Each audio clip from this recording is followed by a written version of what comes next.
welcome once again to Real Shame, a show where the two of us talk about our list of movie blind spots. My name is Andy. And I'm Adam. And this week we have tackled some Asian horror films for our third week, I believe, of October. And today is the final, the ultimate, the last Asian horror film we're going to talk about. Of course, the last episode of this week. Yeah, not forever. But the last Asian horror film that we're going to talk about this week. We did Ju-on, The Grudge on Monday. We did Pulse on Wednesday. And today we're going to do a movie called The Eye. Ooh. All right. After a cornea surgery, a blind woman can now see ghosts. What? Is it all in her eye?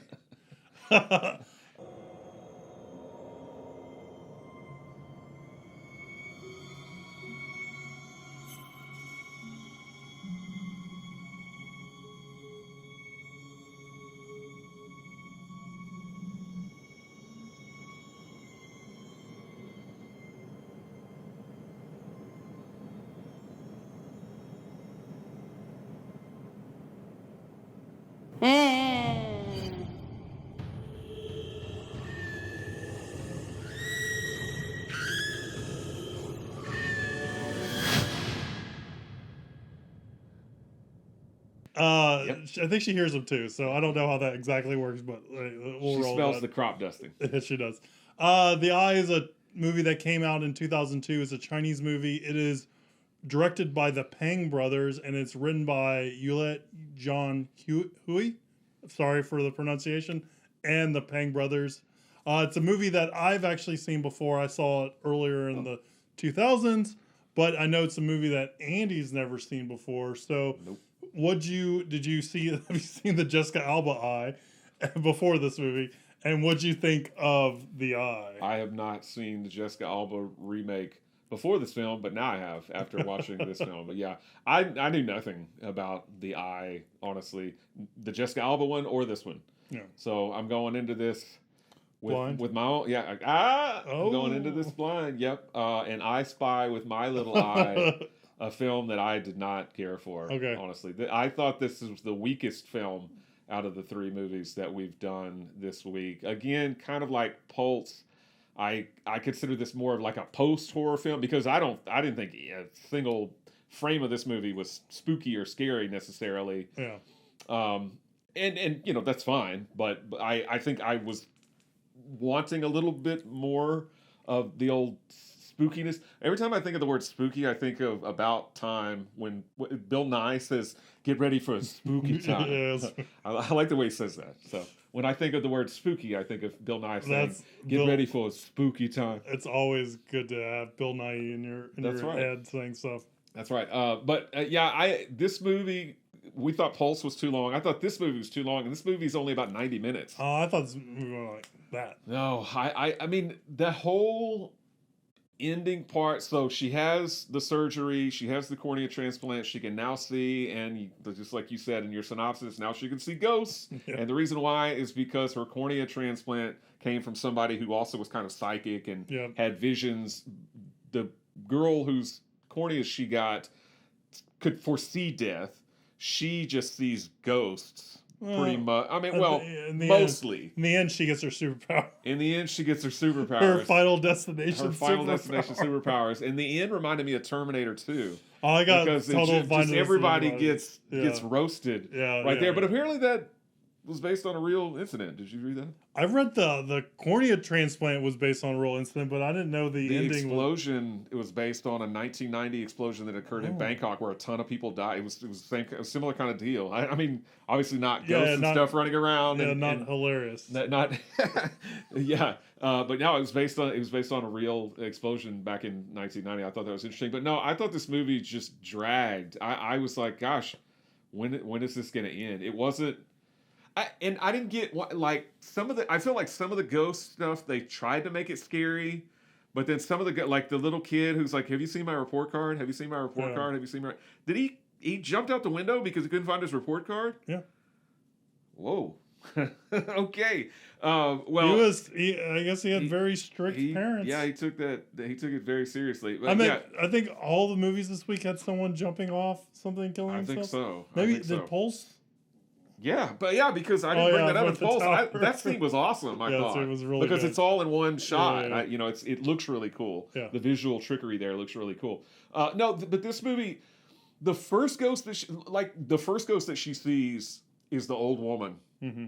When she's still in the hospital, and the old woman's like, making like weird moaning sounds. Yeah. I actually was like, oh, what's going on? I thought I'm in for a good scary movie. Yeah. But then none of the other ghosts really do that. One of the ladies kind of lunges at her because she's like, "You're in my chair." Yeah. But that was, and then one lady was like licking the window. I was like, I wrote down, why do some of the ghosts do weird ass shit like lick windows? But some of them are, just like, have you seen my report card? I don't know. It just, it didn't work for me. Mm-hmm. I was not a fan of this film, and spoiler, I wasn't a fan of the remake either. But you've seen this film before. I did, and yeah. You're higher on it than me. I am. I mean, I'm not like, I don't think this is the best movie ever since Sliced Bread. Yeah. I think this movie has a lot of faults to it, but I just remember at the time the idea being really inventive, that fact that you could, you get, eye surgery so you can see, but what you see is not actually out there. Like, I find that like very evocative and interesting. Mm.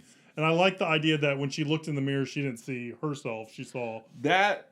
That was the cool part of the movie. I thought that I did like that. I'll give you that. I like that twist of it. Yeah, and that stuff. is a nice twist. And I don't think any of these movies this week are all about jump scares and like really frightening you. Yeah. I think it's about being creepy, and I think there is something inherently creepy about not being able to trust your own five senses, right? Yeah. And I think that, and again, I do think it could be rendered better. And like the whole part where she's playing the violin and it's like cutting back and forth. It's like something, it feels like it was right out of Shine or something. It felt like an early 90s kind of biopic kind of thing. It was things like that happened too much in the movie that I was like, what is this for? I think it was filler, honestly. Well, filler in the movie's only 90 minutes. Yeah, they needed to hit that 90-minute mark. You could make it 60 minutes. Yeah. I don't care. But so there are things in it that I think is super interesting. I like that it kind of gets to a mystery a little bit more, where they're trying to figure out what's going on and what led to it. The whole extended flashback I think was really brutal. Like it's not visually brutal, but like knowing what happened to the lady who she got her eyes from, or corneas, was very like interesting, because she was basically like, everyone hated her and like just basically trying to run her out of town and all that kind of stuff. Yeah. So I thought I was like, oh, that's kind of brutal, just kind of going back over all that stuff. But I do think this movie could probably be better. It feels like it feels very Hollow Man to me. Like when we watched Hollow Man, like it had that kind of like that new metal vibe, kind of like trying to be slick kind of to it, I feel like a little bit. So I will say, I said a lot of things, and I don't know if any of it made sense. I have to say, I like this movie a little bit better than you did. I do think there's some interesting ideas, and I like some of the interesting things that are presented in this movie, but I do think the movie also has a lot of faults. Yeah. But I didn't feel the time as much as you did. But I do think, yeah.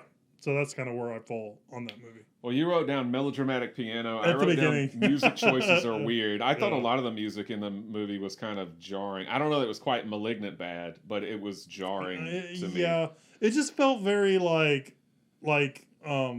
soap opera-y, like very melodramatic, and I think boo doo doo, and I think that's what I didn't like about the movie. I'm fine with it not having a lot of jump scares, but I didn't find it creepy. I just found it annoying. Like you said, it was more soap opera-ish, and I guess maybe I'm not a big fan of soap operas, but I was not turned on by this movie.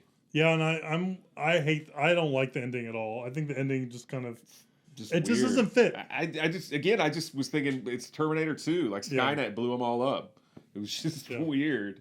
The American remake with Jessica Alba it relies more on jump scares, again, because it's a Hollywood movie, so they beat you over the head with it, and they have as many jump scares as they possibly can in that movie, but it follows pretty much the same beats. I guess the story beats. Does she play the violin? She does play the violin, yes. But unlike this movie, in the remake, they don't kick her out once she regains her sight. They're like, no, you can still play because she has like a solo, and they're like, yeah, no, you can still play. It has the elevator part with the weird looking guy. I thought that was cool. Who starts kind of floating over to her.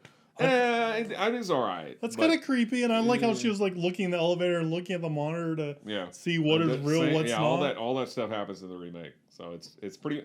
It has all of the same spooky time that's in the original film, and then some. It's got some additional jump scares and stuff, but similar ending. Not exactly the same as this film, but a similar Terminator 2-ish type ending, but not. Again, not very good to me. Neither one of them are very good. I think, again, like I said with Pulse, I think this one, I think the idea is solid.